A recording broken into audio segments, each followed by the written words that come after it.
मैं डॉक्टर जसवीर सिंह, भूतपूर्व प्रभारी चिकित्सा अधिकारी, राजकीय आयुर्वेदिक चिकित्सालय, उत्तर प्रदेश सरकार, अपने चैनल तन की बात में आपका स्वागत करता हूं। आज मैं आपको गिलोय के बारे में बताऊंगा। गिलोय बेल के रूप में फैलती है।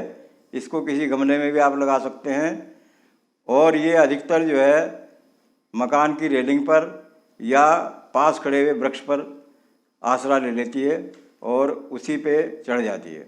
जिस पेड़ पे भी गिलोय चढ़ेगी उसके गुण गिलोय के अंदर आ जाते हैं।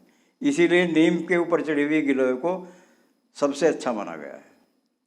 इसके पत्ते पान के पत्तों की तरह होते हैं और इस पे पीले रंग के फूल आते हैं और इस पे लाल रंग के फल आते हैं। इसकी लगभग सारी चीज़ें ही चिकित्सा में उपयोग होती हैं। सबसे पहले हम इसको सभी प्रकार के बुखार में, चाहे वो वायरल हो, चाहे डेंगू हो, चाहे मलेरिया हो, चाहे टाइफाइड हो, उसमें इसका बहुत अच्छा उपयोग है। उसमें हम इसका काढ़ा देते हैं, जिसमें कि एक छोटी सी डंडी गिलोय की काट के काली मिर्च, अदरक, इलायची और दालचीनी मिला करके इसका काढ़ा बनाते हैं और उसको 15 ml की मात्रा में रोगी को सुबह शाम देते हैं। जब बुखारों में प्लेटलेट घट जाते हैं तो उसको बढ़ाने में भी इसका विशेष योगदान है। उस प्लेटलेट बढ़ाने के लिए गिलोय का रस और बकरी का दूध मिला करके देते हैं। उससे बहुत जल्दी प्लेटलेट की संख्या बढ़ जाती है। गिलोय को कान के रोगों में भी इस्तेमाल किया जाता है। गिलोय के पत्तों का रस निकाल करके और उसको छान करके एक एक बूंद दोनों कान में सुबह शाम डालें तो कानों का मैल साफ हो जाता है। काला मोतिया और सफ़ेद मोतिया में भी हम इस गिलोय का उपयोग करते हैं। गिलोय का रस थोड़े से शहद के साथ मिला करके उसका पेस्ट जैसा बना लेते हैं और उसको जैसे आँख में काजल लगाते हैं ना, उस तरह सलाई से दोनों आँखों में लगाते हैं।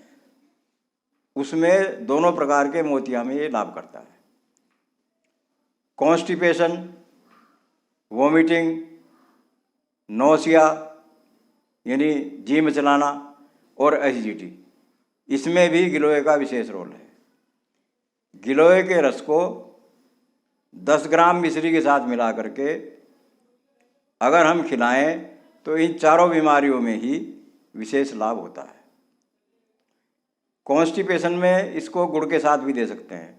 गिलोय का रस निकाल करके उसमें थोड़ा सा गुड़ मिला करके रात को रोगी को पिला दे तो सुबह पेट साफ हो जाएगा। ट्यूबरकुलोसिस में भी इसका विशेष योगदान है।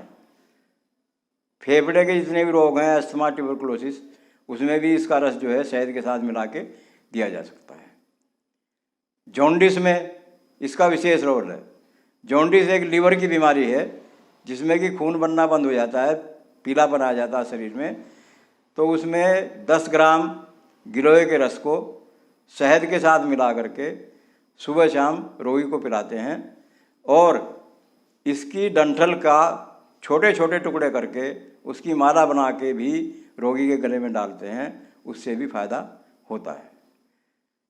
पाइल्स यानी कि बवासीर में भी इसका अच्छा उपयोग है। बवासीर वाले रोगी को गिलोय का रस निकाल करके उसमें थोड़ा सा गुड़ मिला करके सुबह शाम पिलवाते हैं, जिससे दोनों प्रकार के ही पाइल्स में फायदा हो जाता है। लेप्रोसी में भी इसका एक रोल है। कुष्ठ के रोगी को अगर हम 1 महीने तक 10 ml गिलोय का रस सुबह शाम पिलवाएं तो 2-3 महीने में उसको अच्छा लाभ होता है। यह गिलोय जो है एक विशेष कार्य भी है इसका कि ये एंटीऑक्सीडेंट है।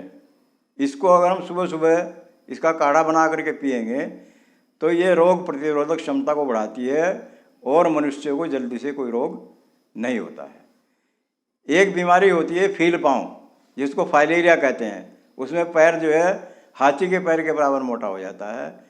उसमें 30 ग्राम गिलोय का रस और 30 ग्राम सरसों का तेल मिला करके रोगी को सुबह शाम 3 महीने तक पिलाते हैं, जिससे कि फ़ायदा हो जाता है। मूत्र की बीमारियों में भी विशेष फायदा करता है। अगर किसी को मूत्र कष्ट हो, पेशाब कम आए, कष्ट के साथ आए, तो पाषाण भेद चूर्ण गिलोय के रस में मिला करके सुबह शाम हम रोगी को पिलवाते हैं। उससे पेशाब खुल करके आ जाती है और शरीर डिटॉक्सीफाई हो जाता है। कैंसर में भी इसका विशेष उपयोग है। कैंसर के रोगी को गिलोय का रस, गेहूं के ज्वारे का रस और गौमूत्र मिला करके सुबह शाम पिलवाते हैं और 2-3 महीने पिलवाने के बाद कैंसर में विशेष लाभ देखा गया है। गिलोय का प्रयोग हम वात रोगों में भी करते हैं। घुटनों में सूजन आ जाती है, दर्द होता है, उसके लिए गिलोय के रस में सौंठ मिला करके रोगी को सुबह शाम पिलवाते हैं, उससे विशेष लाभ होता है। गिलोय का उपयोग हम डायबिटीज़ में भी करते हैं। 10 ग्राम गिलोय का रस और 3 ग्राम शहद मिला करके रोगी को सुबह शाम देते हैं, या सत्व गिलोय 3 ग्राम और 10 ग्राम जो है गिलोय का रस मिला करके सुबह शाम रोगी को देते हैं, तो डायबिटीज़ वालों को विशेष आराम होता है। अब कुछ लोगों को इसको नहीं दिया जा सकता, उनको नुकसान करता है, जैसे गर्भिणी औरतें और जिसका शुगर लेवल कम रहता हो, उन 2 व्यक्तियों को गिलोय को नहीं देना चाहिए। नई नई आयुर्वेदिक औषधियों के बारे में जानकारी प्राप्त करने के लिए आप मेरे चैनल तन की बात को सब्सक्राइब करें। आज के लिए बस इतना ही। फिर मिलेंगे एक नई जानकारी के साथ। आपके स्वास्थ्य की शुभकामनाओं के साथ नमस्कार।